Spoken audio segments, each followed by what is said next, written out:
Рахмон принял участие в праздновании Навруза в Худжанде. В Горной Масчи начали восстановление домов, поврежденных землетрясением.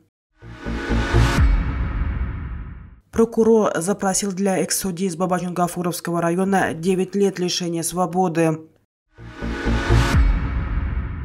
Турция одобрила вступление Финляндии в НАТО. Президент Таджикистана Эмомали Рахмон в Худжанде принял участие и выступил на республиканских торжествах в честь международного праздника Навруз. Об этом сообщает пресс-служба президента. Во время своего выступления Рахмон назвал независимость судьбоносным даром нации, а Навруз – золотым столпом славной истории таджиков, которые совместно объединяют сегодняшнее и будущее поколение с национальными традициями и обычаями, завещанными нам нашими славными предками. Рахмон считает, что один из важных факторов прочности нации – это наличие древних праздников, таких как Сада, Навруз, Мехргон и Тиргон. Президент находится в Согде с 29 марта. Завершение его визита намечено на 1 апреля. Спустя неделю после разрушительного землетрясения в Горно-Масчинском районе Согда были повреждены десятки домов.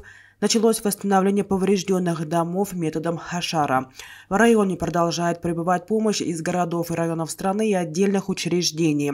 Так, за последние 2 дня посольство Саудовской Аравии в Таджикистане и хукумат города Канибада оказали материальную помощь пострадавшему населению района. Об этом сообщает хукумат района Горной Мачи.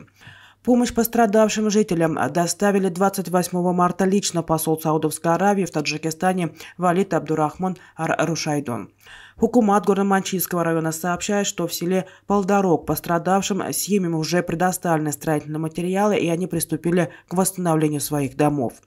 В результате землетрясения на прошлой неделе на территории Горно-Масчинского района повреждено 328 домов, из них полностью разрушено 4 дома и частично 53 дома. Пресс-секретарь КЧС Таджикистана Умида Юсуфи ранее сообщала, что больше всего домов было повреждено в селе Полдорог – 165 объектов. Именно здесь, в эпицентре, полностью были разрушены 4 дома, еще 37 получили частичное повреждение и 124 постройки – легкие повреждения. Гособвинитель запросил для Рустама Саида Ахмадзода, судьи суда Бабаджон-Гафуровского района суда Сагдийской области, наказание в виде 9 лет лишения свободы. Судебный процесс продолжается с ноября прошлого года. Рустам Саид Ахмадзода обвиняется в заведомо ложном доносе о преступлении, незаконном вынесении приговора, превышении служебных полномочий и мошенничестве. Бывшего судья и его близкие отвергают все обвинения. По сведениям радио «Зоди», раньше Рустаму Саид Ахмадзода было предъявлено также обвинение в многоженстве, однако позже обвинения судьи сняли из-за недостатка доказательств.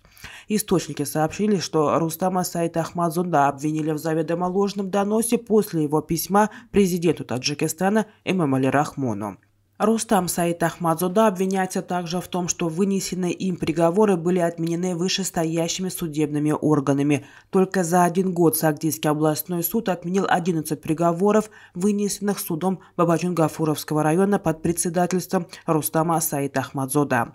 Суд над бывшим судьей суда Бабаджон-Гафуровского района проходит в столичном СИЗО под председательством судьи Верховного суда Таджикистана Шадмона Ализоды. Генассамблея парламента Турции ратифицировала протокол о вступлении Финляндии в Североатлантический альянс, об этом сообщает Reuters. Турция оставалась последней страной, которая должна была одобрить принятие Финляндии в НАТО. За ратификацию протокола о вступлении Финляндии в НАТО проголосовало 276 голосов. Предложение принято. Поздравляем Финляндию и ее граждан, объявил вице-спикер парламента Хайдар Акар. Парламент Финляндии одобрил вхождение страны в состав Альянса 1 марта. Парламент Швеции принял аналогичное решение 22 марта. Венгерский парламент 27 марта ратифицировал вступление Финляндии в НАТО. Заявки шведской стороны пока не одобрили ни Венгрия, ни Турция.